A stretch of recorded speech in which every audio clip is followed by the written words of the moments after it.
আমি সুরজিৎ ঝা। আজকে আমি যে ভিডিওটি নিয়ে আলোচনা করব সেটা হচ্ছে শশাঙ্কের জীবন কাহিনী, অর্থাৎ শশাঙ্ককে নিয়ে আমি আজকে আলোচনা করব।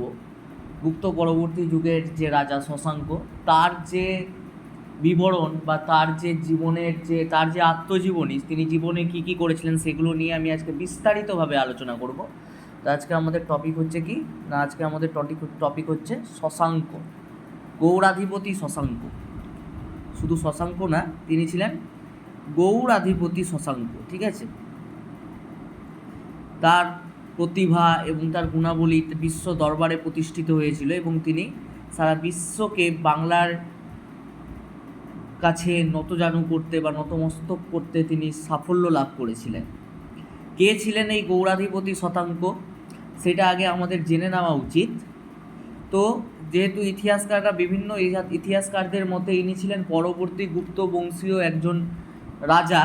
গুপ্ত সাম্রাজ্যের পতন হয়ে আমরা সকলেই জানি যে 467 সালে স্কন্দগুপ্তের মৃত্যুর পর, অর্থাৎ 467 সাল নাগাদ স্কন্দগুপ্ত যখন মারা যান, ঠিক আছে, সেই স্কন্দগুপ্তের মৃত্যুর পর কি হয়, যে গুপ্ত সাম্রাজ্যের শেষ শক্তিশালী রাজা যিনি ছিলেন স্কন্দগুপ্ত, সেই স্কন্দগুপ্তের মৃত্যুর পর গুপ্ত সাম্রাজ্য কী হতে শুরু করে না, গুপ্ত সাম্রাজ্য ভেঙে পড়তে শুরু করে।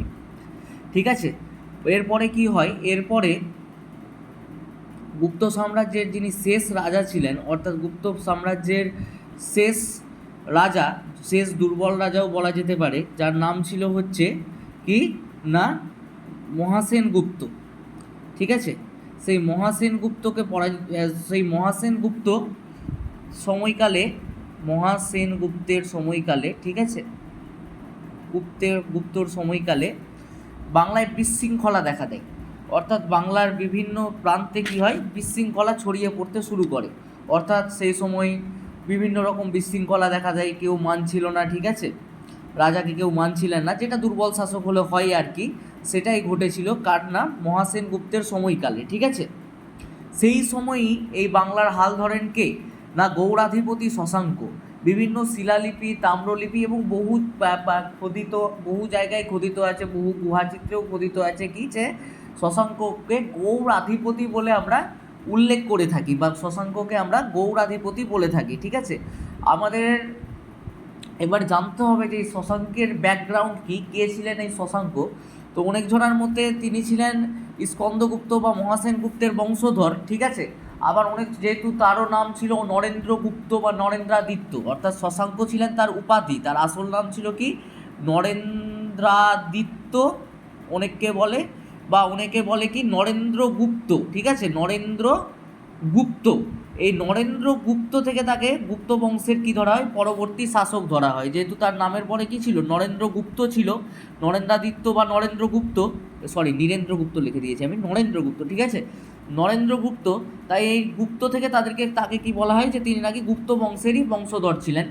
এইটা যেরকম সত্যি, সেরকম অন্যদিকে কিছু ঐতিহাসিক, অর্থাৎ বেশিরভাগ ঐতিহাসিক মনে করেন কি, যে বেশিরভাগ ঐতিহাসিক মনে করেন না, তিনি গুপ্ত সাম্রাজ্যের কেউ ছিলেন না, তিনি ছিলেন গুপ্ত সাম্রাজ্যের একজন প্রতিনিধি বা একজন গুপ্ত সাম্রাজ্যের আন্ডারে একজন মহাসামন্ত হিসেবে কাজ করতেন। যেরকম আমি বলি যে সরকারি কর্মচারী, আগের ভিডিওতেও বলেছিলাম যে যেমনি সরকারি কর্মচারীরা কাজ করেন, ঠিক আছে, সেরকম কি করতেন না এই শশাঙ্কও কী করতেন, কাজ করতেন। ঠিক আছে, কার আন্ডারে না গুপ্ত সাম্রাজ্যের আন্ডারে তিনি বড় একটি পোস্টে ছিলেন বা বড় একটি পজিশানে ছিলেন।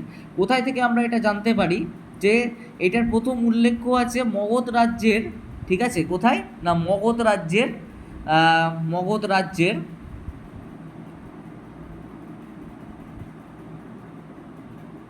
রোহতাস নামক যে শহরটা, ছোট্ট শহর রোহতাস নামক ছোট্ট শহর, ঠিক আছে, রোহতাস নামক যে শহরটা, ঠিক আছে, রোহতাস নামক শহর, কিন্তু মনা, রোহতাস নামক ছোট্ট শহরের রোহতাসগড়ে সপ্তম যে শহরের পাহাড়ি দুর্গ, সেখানে উল্লেখ আছে, সিলমোহরে খোদিত আছে, কি আছে, সপ্তম যে দুর্গ, পাহাড়ি দুর্গ, রোহতাস শহরের সপ্তম পাহাড়ি দুর্গে কি আছে না রোহতাস শহরের সপ্তম পাহাড়ি দুর্গে কি আছে, যে তোমার সিলমোহরে খোদিত আছে কি, খোদাই করে লেখা আছে মহা সামন্ত শশাঙ্কদেব। কি না, মহা সামন্ত শশাঙ্কদেব, ঠিক আছে। কোথায় না, সপ্তম পাহাড়ি দুর্গে সিলমোহরে লেখা আছে। কোথায় না, মগধ রাজ্যের রোহতাস গড়ে বা রোহতাস নামক শহরে, ঠিক আছে। মহা সামন্ত শশাঙ্কদেবের উল্লেখ আছে, বোঝা গেছে। আরও এই শশাঙ্কদেব কথাটি আর কোথায় উল্লেখ আছে, এই শশাঙ্ক দেব কথাটি আরও উল্লেখ আছে তোমার শশাঙ্কদেবের সময় যে মুদ্রা ছিল, স্বর্ণ মুদ্রা, সেখানেও কিন্তু আমরা দেখতে পাই যে মহাসামন্ত শশাঙ্কদেবের কিন্তু উল্লেখ আছে সেই মুদ্রাগুলোতে, ঠিক আছে। নেক্সট হচ্ছে যে এই শশাঙ্কদেবের পিতার নাম কি ছিল।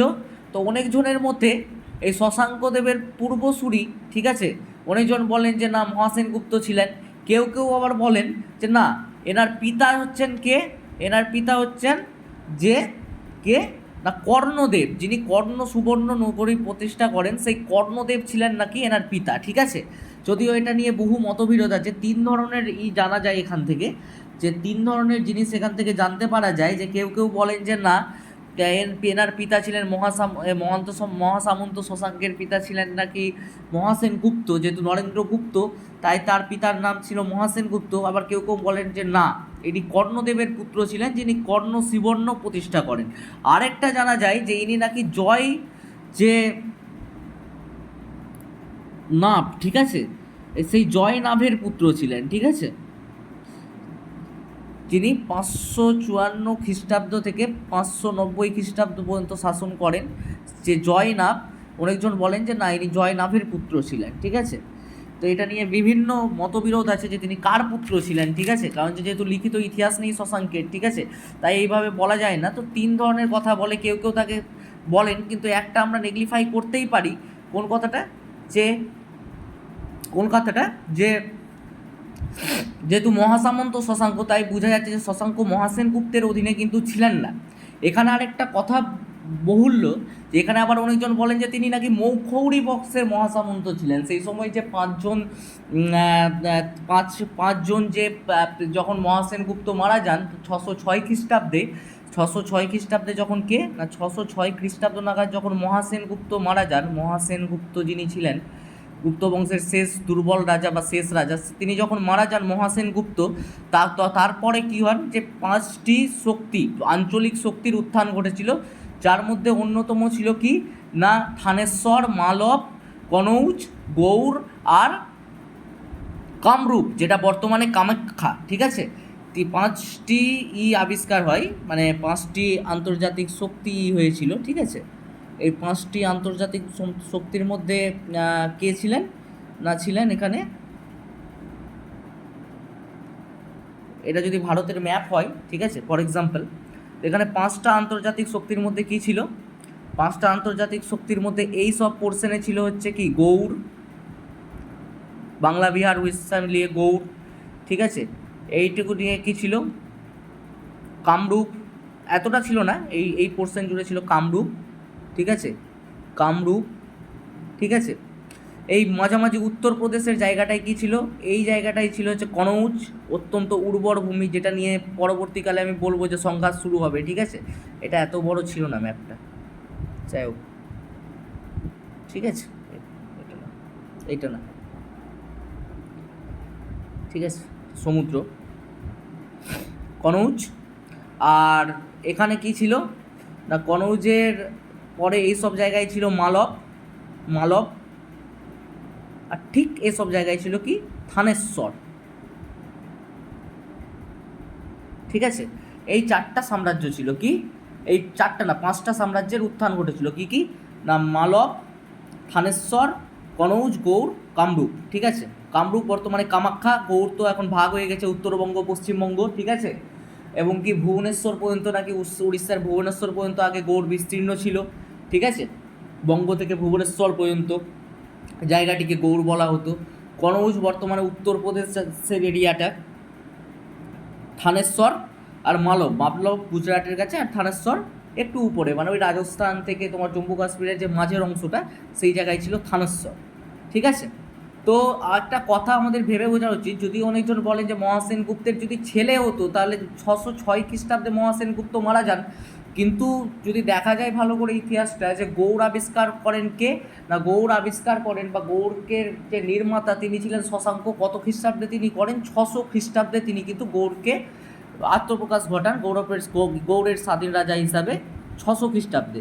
তো তার পিতা যদি মহাসামন্ত তো এই মহাসেনগুপ্ত থাকতেন, তাহলে 606 খ্রিস্টাব্দে তার পিতা মৃত্যুর আগে তিনি 600 খ্রিস্টাব্দে গৌড় কীভাবে প্রতিষ্ঠা করতে পারেন?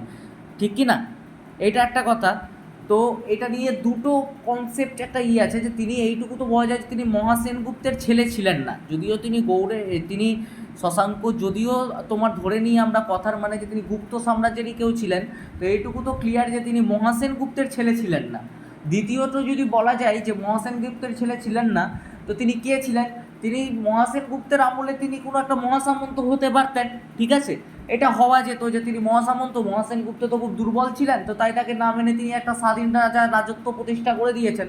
এখনও যদি দেখা যায় যে কোনো রাজ্যের যদি কোনো রাজা দুর্বল হয় বা কোনো কেউ যদি দুর্বল হয়, তো সেই রাজ্যটাকে তার যে নিচু পোস্টের যে মালিক বা নিচু পোস্টে যারা বসে আছে, তার থেকে নিচু পোস্টে যারা বা সেকেন্ড ইন কমান্ড যাকে বলা হয়, তারাই চালায়। তো সেটাই ঘটেছিল যে তিনি দুর্বল ছিলেন, তো সব নিজে থেকে স্বাধীন ঘোষণা করলো যে না, আমিই রাজা, আমাকে কর দাও, ওনাকে নিয়ে ভাবতে হবে না, আমি ওনাকে ম্যানেজ করে দিব। এখন তো ম্যানেজ তো আর আজকে থেকে চলে না, বহু পূর্বের প্রতিশ্রুতি হচ্ছে ম্যানেজ। তো সেটা হয়তো সেই সময়ও ঘটেছিল, ওই জন্য হয়তো এটা, তাই আমরা বলতে পারি যে ইনি অন্তত মহাসেনগুপ্তের ছেলে ছিলেন না। দ্বিতীয়ত কি বলা যায় যে যদি বলা যায় যে ইনি মুখৌরি বংশের যদি শাসক এনাকে বলা যায়, মুখৌরি বংশ, তো কনৌজের মুখৌরি বংশ, তো কনৌজের সমসাময়িক ছিল গৌড়ের শশাঙ্ক। ঠিক আছে, এটা একদিক দিয়ে যদি দেখা যায় তো হতেই পারে যে হয়তো তিনি পরে স্বাধীন হয়ে গেছিলেন, কিন্তু এখানে যখন ইতিহাসকারেরা বলছেন যে না, মহাসেনগুপ্তের পরে এক সময়ই 5 জন একই সঙ্গে আত্মপ্রকাশ করে, তো এই কনসেপ্টটাও কোনোভাবেই সত্যি না। যে মুখৌরি বংশের যে কনৌজে যে শাসন করতেন মুখৌরি বংশের গ্রহবর্মন, তার আমলের একজন ছিলেন, তার আমলের একজন আমলা বা আমাত্য ছিলেন, এটাও প্রমাণ হয় না। তো সব কনসেপ্ট দিয়ে যদি আমি নিজে বিচার করে বলি, তাহলে গৌড়ের পিতার নাম যদি বলা যায় তাহলে ওটা কর্ণদেব, কর্ণসুমনের প্রতিষ্ঠাতা। ঠিক আছে, আর আমি এটা বলতে পারি যে কর্ণসুমনের প্রতিষ্ঠাতা কর্ণদেবী হচ্ছে তার পিতা, আর তিনি মহাসেনগুপ্তের আমলে মহাসামন্ত হতে পারেন, কারণ যে মুখৌরি বংশের মহাসামন্ত তিনি কোনোভাবেই ছিলেন না, এটা আমার পার্সোনালি মনে হয়। ঠিক আছে, তারপরে তার উত্তরসূরি কে ছিল? তার উত্তরসূরি যিনি ছিলেন তার নাম হচ্ছে মানব, অর্থাৎ তিনি শশাঙ্ক কত বছর রাজত্ব করেছিলেন না, শশাঙ্ক অনেক জনের জায়গায় বলা যে 593 খ্রিস্টাব্দ থেকে তিনি রাজত্ব করেন 625 খ্রিস্টাব্দ পর্যন্ত। যদিও তিনি 593 খ্রিস্টাব্দে তিনি সেই রাজার আন্ডারেই ছিলেন। ঠিক আছে, তিনি আত্মপ্রকাশ করেননি সাধারণ রাজা হিসাবে। তিনি 600 খ্রিস্টাব্দে গৌড় প্রতিষ্ঠা করার পর 606 খ্রিস্টাব্দে তিনি স্বাধীনতা ঘোষণা করেন স্বাধীন রাজা হিসেবে মহাসেনগুপ্তের মৃত্যুর পর। তার আগে কিন্তু, তবে তিনি বহুদিন আগে থেকেই কিন্তু নিজেকে রাজা ঘোষণা করে রেখেছিলেন, মানে নিজের ইচ্ছে মতো পরিচালনা করতেন 593 থেকে। তাই অনেক জায়গায় দেখবে 593 বলা, অনেক জায়গায় 606 বলা, অনেক জায়গায় আবার 600 বলা, কনফিউশন হবে না। 593 থেকেই তিনি কিন্তু মহাসেনগুপ্তকে মানতেন না, তবুও যেহেতু তিনি রাজা ছিলেন তাই তাকে কিছু ক্ষেত্রে হয়তো তাকে মানতে হতে পারতো, কিন্তু সব ক্ষেত্রে তিনি পরামর্শ নিতেন না। 606 খ্রিস্টাব্দে তিনি পূর্ণ রাজা হন, আর 600 খ্রিস্টাব্দে যেহেতু গৌড় প্রতিষ্ঠা করেন তাই তাকে সেই সময়কারও রাজা বলা যায়। এটা হচ্ছে আমি পুরো ভেঙে বলে দিলাম যাতে কোনো কনফিউশন না থাকে। তিনি 625 খ্রিস্টাব্দ পর্যন্ত সাম্রাজ্য করেন। তারপরে তার ছেলে, অর্থাৎ তার ছেলের নাম ছিল মানব। ঠিক আছে, মানব তার ছেলে কত 1 বছর 8 মাস রাজত্ব করেছিলেন। অনেক জায়গায় 8 মাস বলে, অনেক জায়গায় 1 বছর বলে। তিনি 8 মাস রাজত্ব করেছিলেন, মানে 625 খ্রিস্টাব্দ থেকে মানব রাজত্ব করেন 626 খ্রিস্টাব্দ পর্যন্ত। তারপরে হর্ষবর্ধন এবং তোমার কামরূপের রাজা, যেহেতু ক্ষমতার দখলের লড়াই চলছিল, তাই হর্ষবর্ধন এবং কামরূপের রাজা যিনি ছিলেন সেই সময়, অর্থাৎ কামরূপের রাজা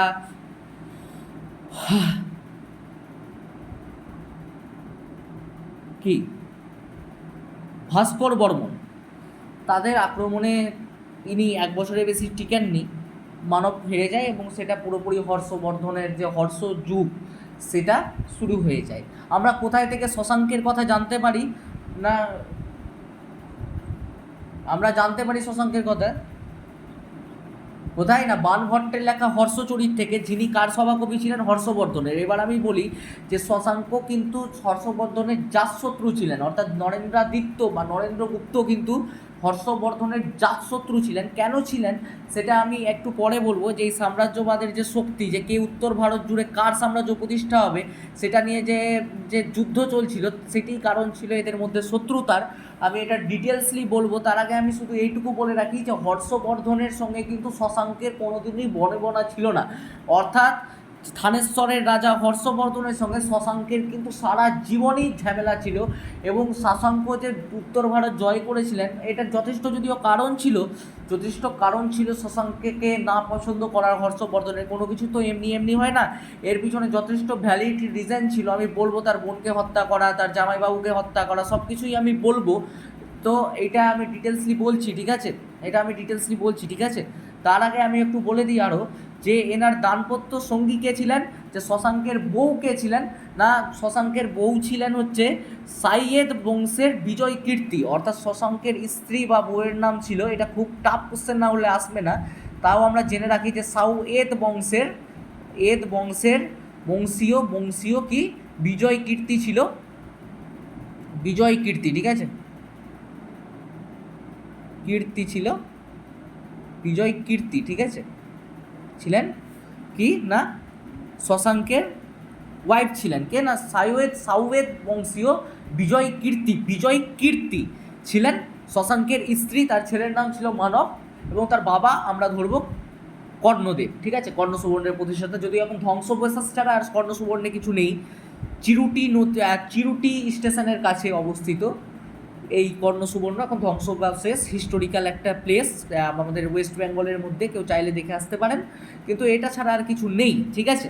বর্তমানে চিরুটি রেল স্টেশনের কাছে, চিরুটি রেল স্টেশন থেকে হেঁটে যেতে হয় কিছু দূর, খুব কাছেই। এখন তো কর্ণ সুবর্ণ রেল স্টেশনও বোধহয় তৈরি হয়ে গেছে, সেখানে নেমেও কিন্তু আপনারা কর্ণ সুবর্ণ যেতে পারেন। তো যাই হোক, এবার আমি শশাঙ্কদেব বহু যুদ্ধ জয় করেছিলেন। তিনি ছোটোবেলা থেকেই স্বপ্ন দেখতেন যে তিনি বাংলায় বসে সারা বিশ্ব শাসন করবেন এবং তিনিই প্রথম সার্বভৌম স্বাধীন বাঙালি রাজা। পরবর্তীকালে বাংলার স্বাধীন শেষ সম্রাট ছিলেন নবাব সিরাজউদ্দৌলা। তারপরে 1757 খ্রিস্টাব্দে তারপরে ইংরেজ শাসন শুরু হয়ে যায় পলাশী যুদ্ধের পর, আমি পরে বলবো। তা এই শাসনটা শুরু হয়েছিল কার হাত ধরে না, শশাঙ্কের হাত ধরে বা নরেন্দ্রাদিত্যর হাত ধরে এই শাসনটা শুরু হয়, যেটা তোমার চলেছিল, বাংলার শাসন চলেছিল যেটা দীর্ঘদিন ধরে, এবং শেষ হয়েছিল ইংরেজ সময়। মানে শেষ স্বাধীন রাজা বলা হয় নবাব সিরাজউদ্দৌলাকে এবং প্রথম স্বাধীন রাজা বলা হয় নরেন্দ্রাদিত্যকে, ঠিক আছে। তারপরে আমি যেটা বলছি যে এরা কী ভাষায়, তো অবশ্যই বাঙালি, তো বাংলা ভাষাই হবে বা প্রাকৃত ভাষায় তিনি কথা বলতেন, ঠিক আছে। তাদের অফিসিয়াল ল্যাঙ্গুয়েজ বা সরকারি ভাষা ছিল বাংলা বা প্রাকৃত। এনার রাজ্য কতদূর বিস্তৃত ছিল না, পূর্ববঙ্গ পশ্চিমবঙ্গ, অর্থাৎ পূর্ববঙ্গ বলতে বর্তমানে বাংলাদেশ এবং পশ্চিমবঙ্গ থেকে শুরু করে তোমার ভুবনেশ্বর, অর্থাৎ উড়িষ্যার ভুবনেশ্বর পর্যন্ত ইনি নিজের রাজ্যকে বিস্তার করেছিলেন এবং এই টোটাল রাজ্যটাকে গৌড় বলা হতো। যদিও এখন মালদা, আমার যেখানে বাড়ি মালদায় তো একটা গৌড় আছে, ঠিক আছে। এই গৌড় শের গৌড় কিনা বলা যাচ্ছে না, কারণ যে ভূগোলে যদি বলা হয় তো ভাগীরথী আর পদ্মা নদীর মাঝের যে অংশটা তাকে গৌড় বলা হতো। তো আবার অনেকে এখনও মালদাকেও গৌড় বলে, ঠিক আছে। গৌড় পান্ডুয়া, মালদার ঐতিহাসিক ভিজিটিং প্লেস গৌড় পান্ডুয়া। তো এই গৌড় শের গৌড় না, গৌড় হচ্ছিল তোমার বাংলা বিহার উড়িষ্যা মিলিয়ে, বিহারটা ছুটে গেছিলো, বাংলা বিহার উড়িষ্যা, বাংলা বলতে পশ্চিমবঙ্গ পূর্ববঙ্গ এবং উড়িষ্যার ভুবনেশ্বর পর্যন্ত যে বিস্তৃতি, তাকে আমরা সেই সময়কার গৌড় বলে চিনতাম, ঠিক আছে। এবার শশাঙ্কের আরেকটা কৃতিত্ব হচ্ছে ষড়শঙ্কা দিঘি। তিনি ষড়শঙ্কা দিঘির যেটা প্রায় 150 মাইলেরও বেশি জায়গা জুড়ে তিনি ষড়শঙ্কা দিঘি খনন করেন, যেটা প্রথম মনুষ্য নির্মিত দিঘি। এটা কিন্তু শশাঙ্কের সময়ই খনন করা হয়েছিল, ঠিক আছে, খনন করা হয়েছিল, ঠিক আছে। শশাঙ্কের সময়ই কিন্তু এই খনন করা হয়েছিল, কি এই ষড়শঙ্কা দিঘিটা খনন করা হয়েছিল। এগুলো ছিল শশাঙ্কের কৃতিত্ব। এছাড়াও তিনি বহু জায়গায় তিনি শৈব চরম শিব ভক্ত ছিলেন। তার নামেই বোঝা যায় শশাঙ্ক তার উপাধি, তিনি এটা ধারণ করেছিলেন শিব ভক্তের জন্য। কারণ যে আমরা জানি কি শিবকে আমরা বলি কি শশাঙ্ক শেখর, শশাঙ্ক মানে চাঁদ, শেখর মানে হচ্ছে ঝুঁটি, বাংলায় যেটাকে ঝুঁটিতে বলে, অর্থাৎ ঝুঁটিতে যার চাঁদ, অর্থাৎ শিবকে যদি দেখা যায়, শিবলিঙ্গে যদি আমি দেখি তো এটা তার শেখর, ঠিক আছে, এটা কি শেখর শিবের, এখানে রুদ্রাক্ষরের মালা, এখানে কি শেখর, শেখরে কি শঙ্খ মানে শশাঙ্ক, শশাঙ্ক মানে কি চাঁদ, শশাঙ্ক চাঁদ, কার, শিবের মাথায় শশাঙ্ক, তাই এটাকে শিবের এই শেখরটাকে কি বলা হয়, যেহেতু পাহাড়ের মতো দেখতে তাই শেখর, এবং মাথায় কি চাঁদ আছেন তাই শশাঙ্ক, তাই শিবকে বলা হয় শশাঙ্ক শেখর, শশাঙ্ক শেখর, অর্থাৎ শশাঙ্ক শেখরে যাহার বহুব্রীহি সমাস, ঠিক আছে, যদিও বাংলার ক্লাস না তবুও বলে দিলাম যে শশাঙ্ক শেখরে যাহার তাকে বলা হয় শশাঙ্ক শেখর বহুব্রীহি সমাস, ঠিক আছে। তো শশাঙ্ক মানে চাঁদ, তো তিনি যেহেতু প্রচণ্ড শৈব ছিলেন এবং শিবভক্ত ছিলেন, তাই তিনি তার নাম মানে তিনি মনে করতেন যে তার মহাদেবের চটাই তার স্থান, বা মহাদেবের সর্বোত্তম ভক্ত, ঠিক আছে। এখনও যদি কেউ কারো বেশি প্রিয় হয়ে যায় তো আমরা বলি না যে মাথায় চাপিয়ে রেখেছে, ঠিক আছে। তো মহাদেব কি করতেন, চাঁদটাকে কোথায় চাপিয়ে রেখেছেন না মাথায় চাপিয়ে রেখেছেন, ঠিক আছে। তো যেহেতু প্রিয় ভক্ত, যেরকম কৃষ্ণের ক্ষেত্রেও বলা হয় যে ভক্তের বশে ভগবান, ঠিক আছে। তো ভক্তের বশে যদি ভগবান হন, ভগবান যদি ভক্তের বশে হন, ঠিক আছে, তো তাই তিনি মনে করতেন যে তিনি হচ্ছেন ভক্ত শিরোমণি, ঠিক আছে। ভক্ত শিরোমণি মানে সর্বোত্তম ভক্ত কার না শিবের, সেই ক্ষেত্রে তিনি উপাধি গ্রহণ করলেন কি শশাঙ্ক, যে আমি শিবের মাথায় সেই চাঁদ, মানে আমি ভক্ত, মহাদেবের ভক্ত শিরোমণি, যে আমি মহাদেবের সবসময় মাথায় অবস্থান করি, যেহেতু আমি ভক্তদের মধ্যে মহান, তাই আমি নিজের শশাঙ্ক উপাধি গ্রহণ করলাম, অর্থাৎ শশী অঙ্কে যার বা ঠিক আছে, বা শশাঙ্ক শেখর, শেখরে শশাঙ্ক যাহার, ঠিক আছে। আবার অনেকে বলে অঙ্কে যার, তো তখন তো অঙ্কের সাবজেক্ট ছিল না, তাই অঙ্কে তিনি হয়তো পাননি, মেবি আমি মজা করে বললাম, হয়তো ছিল সেই সময় শশাঙ্ক অঙ্কের সাবজেক্ট ছিল, ভুল কথা বললাম যে ছিল না, অঙ্কের সাবজেক্ট ছিল সেই সময়, বহু পুরনো, ঠিক আছে। কিন্তু হয়তো শশাঙ্ক অঙ্ক করেছেন কিনা সেটা তো জানি না, তো ওই অঙ্কে 100 পেয়েছেন কিনা সেটা বলতে পারবো না, যাই হোক মজা করলাম, ঠিক আছে, কেউ এটাকে সিরিয়াসলি নিবে না। তাই এইটা থেকে এনার নাম শশাঙ্ক হতে পারে, যদিও তার নাম ছিল নরেন্দ্রাদিত্য, ঠিক আছে। আমি প্রায় পুরো হিস্ট্রিটা বললাম শশাঙ্কের, এবার আমি একটু এই দ্বন্দ্বটা বলি, এটা আমি আবার বলবো তোমার হর্ষবর্ধন পড়াবার সময়ও আমি এই একই কথা রিপিট করব, ঘ্যানার করব, ঠিক আছে, বারে বারে ঘ্যানার করতে হয় যাতে বারে বারে মুখস্থ হয়ে যায় ব্যাপারটা, আমার স্যারও মানতেন আমিও মানি, ঠিক আছে। তো বিরক্ত হয়েও না, আমি বলবো কোথায় কে সাম্রাজ্য করতেন, আমি লিখে দিব যাতে তোমাদের লিখতে কোনো অসুবিধা না হয়, ঠিক আছে। আর যদি লেখা বোঝা না যায়, যদিও একটু লাইটটা প্রবলেম করছে কিছুদিন থেকে, যাই হোক মানে মোবাইলের লাইটটা তো ঠিকঠাক আসছে না, আমি লিখে দিব, ঠিক আছে। আমি বলেও দিচ্ছি বারে বারে, ভিডিওটাকে পজ করে তোমরা লিখে দিতে পারো বা শুনতে পারো, আমার কথা শুনলেই হয়ে যাবে, দেখার দরকার পড়বে না। তো এখানে 5 জনের মধ্যে কি থানেশ্বর, মালব্য, কনৌজ, যেটা সব থেকে উর্বর ভূমি, যেটাকে পাওয়ার জন্য সবাই পাগল হয়েছিল, ঠিক আছে, উত্তরপ্রদেশের এরিয়া, তারপরে হচ্ছে কি গৌড় আর কামরূপ, এই 5টা আঞ্চলিক রাজ্য উত্থান হয় কবে না মহাসেন গুপ্তের মৃত্যুর পর, এই 5টা আঞ্চলিক রাজ্যের উত্থান হয়। কনৌজের রাজত্ব, থানেশ্বরে কে রাজত্ব করতেন না থানেশ্বরে রাজত্ব করতেন পুষ্যভূতি বংশ, আমি ওই পুষ্যমিত্র শুঙ্গ বলাবার সঙ্গে মাঝে মধ্যে আমি পুষ্যভূতি শুঙ্গ বলে দিতাম, কারণ যে এই বংশটার সঙ্গে এই নামটা গুলিয়ে যেত, ঠিক আছে। পুষ্যভূতি বংশ, যে রাজা হর্ষবর্ধন ছিলেন পুষ্যভূতীয় বংশের রাজা, পুষ্যভূতি বংশের প্রথম রাজা ছিলেন প্রভাকর বর্ধন, তার বড় ছেলে ছিলেন রাজবর্ধন, তার মেয়ে ছিলেন হচ্ছেন রাজশ্রী, এবং তার ছোট ছেলে ছিলেন হর্ষবর্ধন। এই হর্ষবর্ধন কিন্তু কোনোদিনও সিংহাসন লাভের জন্য কিন্তু তিনি নিজেকে প্রস্তুত করেননি, কারণ যে তিনি জানতেন তিনি যেহেতু ছোট ভাই, তিনি সিংহাসনের প্রতি তার কোনো আকর্ষণই ছিল না, কোনোদিনই তার আকর্ষণ ছিল না এই থানেশ্বর রাজ হর্ষবর্ধনের। পরবর্তীকালে তাকে বাধ্য হয়ে বসতে হয় সিংহাসনে, এই ইতিহাসটা আমি বলবো, তাও আমি বলে দিই যে প্রথম রাজা ছিলেন প্রভাকর বর্ধন, তার বড় ছেলে রাজ্যবর্ধন, তার মেজ মেয়ে অর্থাৎ রাজ্যবর্ধনের পরের মেয়ে রাজ্যশ্রী, যিনি হবেন কার, যিনি হবেন এই কনৌজের যে রাজা, কনৌজের রাজার নাম কি ছিল, মখৌরি বংশীয় রাজা কনৌজের গ্রহবর্মণ, তার স্ত্রী হবেন কে না এই রাজ্যশ্রী, যেটাকে নিয়ে যুদ্ধ শুরু হবে, আমি বলছি টোটালটা। তারপরে হচ্ছে কি হর্ষবর্ধন ছোট ভাই উনি বনে জঙ্গলে ঘুরে বেড়াতেন, বনে বাজারেই তার কাটতো, তিনি ধ্যান ট্যান করতেন, তার রাজ্য শাসনের প্রতি তার কোনো মনোযোগ ছিল না, কারণ যে দাদা জানেন, রাজ্য বর্মন জানেন, ঠিক আছে, এই যে রাজ্য বর্মন জানেন যে রাজ্য বর্মন আছে, ঠিক আছে, আমি কেন যাব, এই টাইপের, ঠিক আছে। এবার কনৌজ, এবার ইনি ছিলেন যে গৌড়ের যে অধিপতি শশাঙ্ক, তিনি ছিলেন অত্যন্ত এক্সপার্ট একজন মহাসামন্ত থাকাকালীন, তিনি বিভিন্ন জিনিস দেখেছিলেন, শিখেছিলেন। এবার তিনি ছিলেন অত্যন্ত এক্সপার্ট, যতটা সাম্রাজ্য বিস্তার হয়েছিল বা যতজন ছিলেন সব থেকে এক্সপার্ট ছিলেন এই গৌড়ের শশাঙ্ক। তিনি জানতেন যে তিনি উত্তর ভারত যদি তাকে দখল করতে হয়, তাকে রাজনৈতিক ভাবের সাথে সাথে কূটনৈতিক চালও তাকে ইস্তেমাল করতে হবে। এখনও কূটনৈতিক চাল বহু জায়গায় চলে, যে ঠিক আছে এই অমুক জন রাজ্যে আছে, তার তো তোমার কোনো, যেটা ঠিক ওই কৌটিল্য খেলেছিল মৌর্য সাম্রাজ্য পড়াবার সময়, আমি যে বলেছিলাম কৌটিল্য, তিনিও ঠিক একই রকম চাল খেলেন, ঠিক আছে, যে ঠিক আছে তোমাদের ক্ষত্রিয় বংশীয় রাজা ধননন্দকে উৎখাত করবার সময়, যে তোমাদের শূদ্র বংশীয়, ক্ষত্রিয় না সরি শূদ্র বংশীয় রাজা ধননন্দ, তবুও তোমাদের কোনো উন্নতি হচ্ছে না, এর থেকে ভালো তুমি চন্দ্রগুপ্ত মৌর্যকে সিংহাসনে বসাও, তোমাদের সার্বিক উন্নতি হবে। এই ধরনের কথাবার্তা, এটা হচ্ছে কি কূটনৈতিক, যে কূটনৈতিক চালে নিজেদের পক্ষে আনা, ঠিক আছে। তো প্রত্যেকেই কূটনৈতিক চালে পারদর্শী ছিলেন। সব থেকে বেশি যিনি পারদর্শী ছিলেন তিনি ছিলেন গৌড়াধিপতি শশাঙ্ক। কূটনৈতিক চালে সব থেকে বেশি পারদর্শী ছিলেন, ঠিক আছে, সব থেকে বেশি তার প্রভাব ছিল কূটনৈতিক চালে, কার না, গৌড়াধিপতি শশাঙ্কের, ঠিক আছে।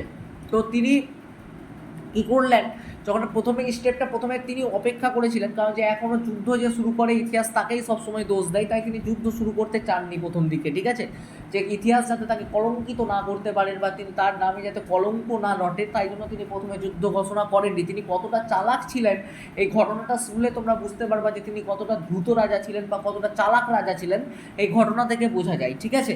তো তিনি কি করলেন, প্রথম চালটা দিলেন কে, প্রথম চালটা দিলেন প্রভাকর বর্ধন, ঠিক আছে।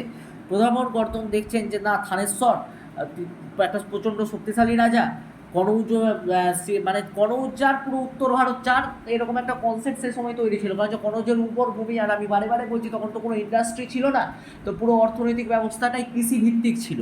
এবার যত উর্বর ভূমি, যত বড় ভূমি, তত ফসল বেশি হবে, যত ফসল বেশি হবে তত রপ্তানি বেশি হবে, যত রপ্তানি বেশি হবে তত বৈদেশিক মুদ্রা বলো কি দেশীয় মুদ্রা বলো আমদানি বেশি হবে, আর যত আমদানি বেশি হবে তত তোমার অর্থ থাকলে তুমি যে কোনো প্ল্যানিং নিলে সেটা সাকসেসফুল হতে পারো। কিন্তু অর্থ যদি না থাকে তুমি কি কোনো প্ল্যানিং নিয়ে সাকসেসফুল হবে না, ঠিক আছে। তো যত অর্থ বেশি থাকবে তত কি হবে, তোমার বুদ্ধি বেশি কাজ করবে, যত অর্থ কমে যাবে তোমার বুদ্ধি তত হ্রাস পেতে শুরু করবে।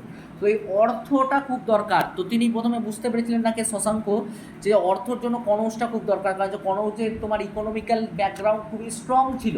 তো তিনি সরাসরি যুদ্ধ করলে তো সবাই মিলে যুদ্ধ লাগবে, তো গৌড়ের চাপ হয়ে যেত, তাই তিনি কি করলেন, চুপচাপ বসে অপেক্ষা করতে থাকলেন সুযোগের।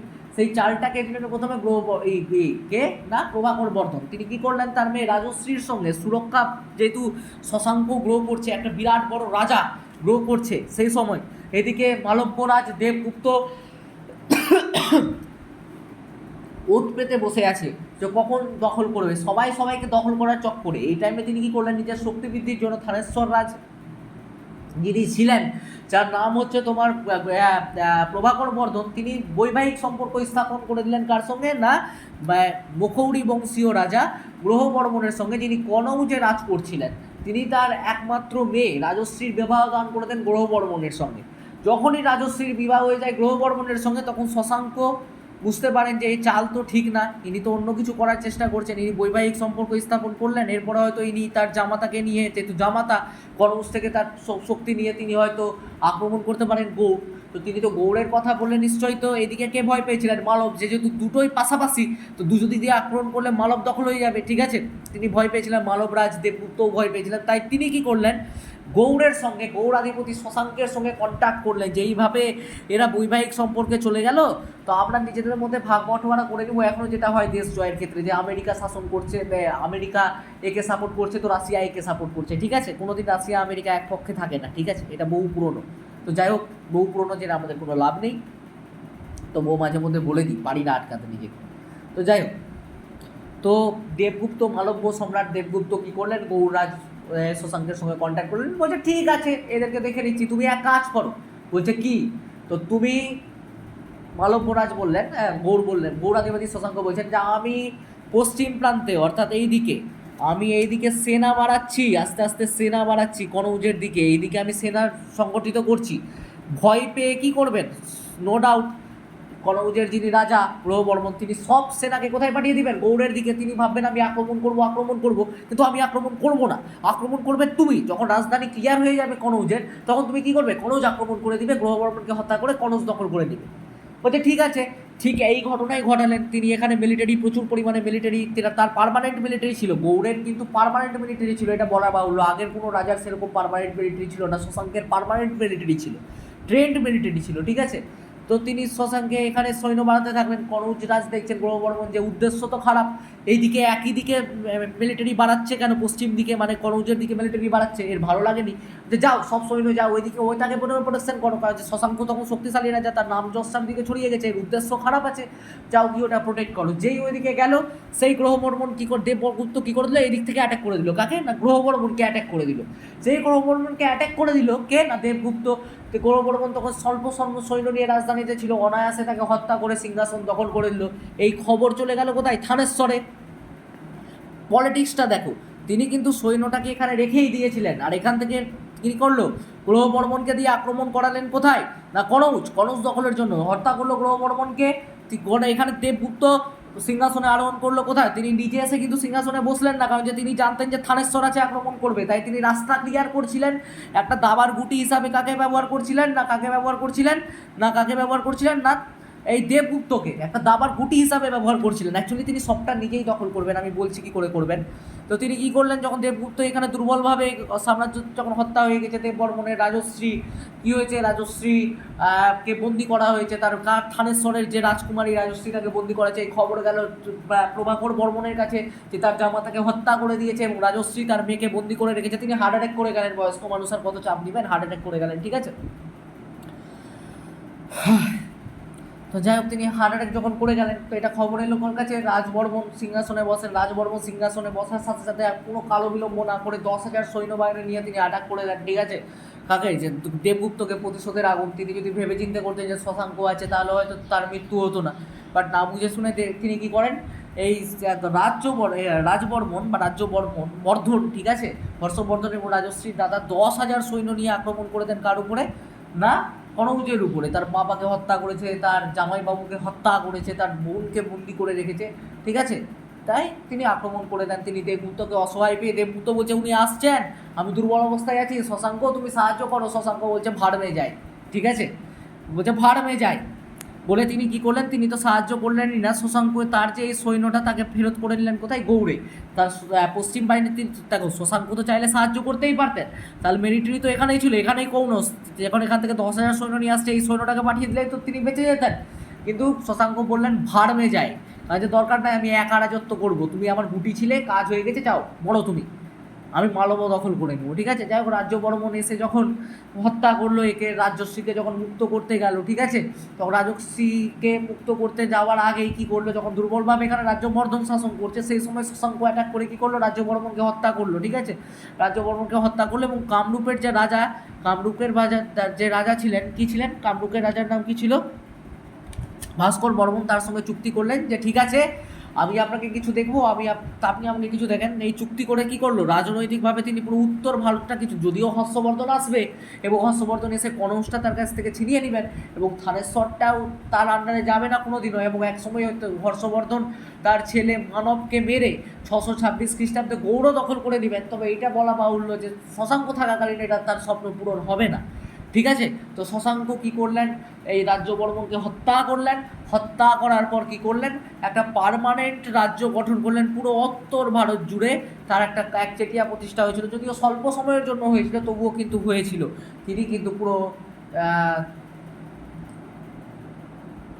উত্তর ভারতটাকে কিন্তু তিনি নিজের ক্যাপচারে আনতে পেরেছিলেন, তিনি নিজের আনতে পেরেছিলেন, এখতিয়ারে আনতে পেরেছিলেন এবং পুরো উত্তর ভারত জুড়ে শশাঙ্ক কিন্তু বাংলার স্বাধীন রাজা হিসাবে ডঙ্কা বাজিয়েছিলেন এবং পুরো উত্তর ভারত জুড়ে তার কিন্তু প্রতিপত্তি ছড়িয়ে পড়েছিল, ঠিক আছে। এই ছিলেন শশাঙ্ক, মানে তার প্রতিভা। তাই আমি বারে বারে বলি, যদি কারো প্রতিভা থাকে এবং জোশ থাকে, তিনি চেয়েছিলেন উত্তর ভারত যে কোনো হালে আমাকে দখল করতে হবে, রাজনৈতিক চালে না হলে কূটনৈতিক চালে তো আমাকে দখল করতে হবে। তিনি সফল হয়েছিলেন। তিনি রাজনৈতিক চাল এবং কূটনৈতিক চাল দুই ক্ষেত্রেই কিন্তু তিনি সফল হয়েছিলেন এবং পুরো উত্তর ভারতকে কিন্তু তিনি নিজের মুষ্টির মধ্যে করতে সক্ষম হয়েছিলেন, ঠিক আছে। তো এই জন্যই বলে যে চেষ্টা থাকলে উপায় হয়, ঠিক আছে। এবার কিছু বিস্তারিত আমি জানবো, ঠিক আছে, যে আমরা কোথায় জানি মুখৌরি বংশের সঙ্গে যুদ্ধের কথা তোমরা শুনেছো। এই মুখৌরি বংশের গৌরবর্মণের সঙ্গে এই এই যুদ্ধটা হয়েছিল কার না, তোমার এই যুদ্ধটা হয়েছিল শশাঙ্ক বা নরেন্দ্রাদিত্যর, ঠিক আছে। তো আমি এই জন্য বললাম তিনি টোটালি 600 খ্রিস্টাব্দ থেকে 25 বছর ধরো, বা এদিকে তুমি আরও বাড়িয়ে নিতে পারো যে তিনি 34 বছর সাম্রাজ্য করেছিলেন, যদি 593 ধরো, ঠিক আছে। 32 বছর, সরি 34 বছর না 32 বছর তিনি শাসন করেছিলেন, ঠিক আছে। এবং তার পুত্র 34 বছরের মতো শাসন করেছিলেন, মানে 34 বছরের মতো তার সাম্রাজ্য টিকে ছিল। ওভারঅল যদি বলতে হয় তো তার সাম্রাজ্য কিন্তু লং লাস্টিং করেছিল 34 বছর পর্যন্ত, ঠিক আছে। এই ছিল শশাঙ্ক, এই ছিল শশাঙ্কের জীবনী। তিনি প্রথম স্বাধীন রাজা, তিনি গৌড়ের অধিপতি, ঠিক আছে। মালদার গৌড় না, আমি বারে বারে বলছি মালদার গৌড় না। গৌড় বলতে সে সময় বাংলা, বিহার, উড়িষ্যা, অর্থাৎ বাংলার দুই বঙ্গ, পূর্ববঙ্গ, পশ্চিমবঙ্গ, ভাবতে পারছো কতটা এরিয়া জুড়ে গৌড় ছিল। এবং বর্তমানে কামরূপ, কামাখ্যাও তার সঙ্গে মিত্রতা স্থাপন করেছিল এবং তার মিত্রতার স্বীকার করেছিল কামরূপ, কামাখ্যাও, ঠিক আছে। এইভাবে তিনি পুরো জয় করেছিলেন। এবার আমি একটু বলি যে তার এই উল্লেখ্য আমরা কোথায় থেকে এই শশাঙ্ক সম্বন্ধে জানতে পারি। আরেকবার আমি রিপিট করে দিই, যদিও আমি প্রথমে বলেছিলাম যে আমরা কোথায় থেকে শশাঙ্ক সম্বন্ধে জানতে পারি, ঠিক আছে। তো তবুও আরেকবার বলে দিই যে আমরা বাণভট্টের লেখা হর্ষচরিত, বাণভট্ট ছিলেন হর্ষবর্ধনের সভাকবি, তো খুব একটা ভালো কিছু লিখবেন না, এটাই আমাদের প্রত্যাশিত বিষয়। ভালো কিছু ভাবাটাই অন্যায়, কারণ যে তিনি যেহেতু হর্ষবর্ধন যেহেতু জাতশত্রু ছিল, যেহেতু তার বোনকে এবং জামাইদাকে এবং তার বাবা তার জন্য মারা গেছে, তো হর্ষবর্ধনের দোষ ছিল না, এটা স্বাভাবিক ব্যাপার যে হর্ষবর্ধনের রাগ হওয়াটাই স্বাভাবিক ছিল। তাই তার জাতশত্রু ছিল শশাঙ্কেরকে, ওই নরেন্দ্রাদিত্যেরকে হর্ষবর্ধন, এবং তিনি তো কোনোদিনও চাননি হর্ষবর্ধন সিংহাসনে বসতে, কিন্তু শশাঙ্কের জন্য তাকে এক প্রকার বাধ্য হতে হয়েছিল, ঠিক আছে। তো এটাও একটা কারণ বলা হয়, ঠিক আছে। তো তারই সভাকবি ছিল বাণভট্ট, যিনি হর্ষচরিত রচনা করেন হর্ষবর্ধনেরকে নিয়ে। কিন্তু শশাঙ্ক বা নরেন্দ্রাদিত্য এমন একজন রাজা ছিলেন যে তার কথা প্রত্যেকজনকে বলতে হতো, ঠিক আছে। তার কথা না বললে হিস্ট্রি পূরণই হতো না কারো, ঠিক আছে। হিউয়েনসাংয়ের বিবরণী থেকে, হিউয়েনসাং ছিলেন একজন চৈনিক পরিব্রাজক। সেই সময় তিনি যখন হর্ষবর্ধন এবং শশাঙ্ক রাজ করছেন, বৌদ্ধ বিদ্বেষী ছিলেন, অনেক কেউ বলে শশাঙ্ক যে বৌদ্ধ বিহার ধ্বংস করেছিলেন, যদিও সত্যতা যাচাই করা হয়নি।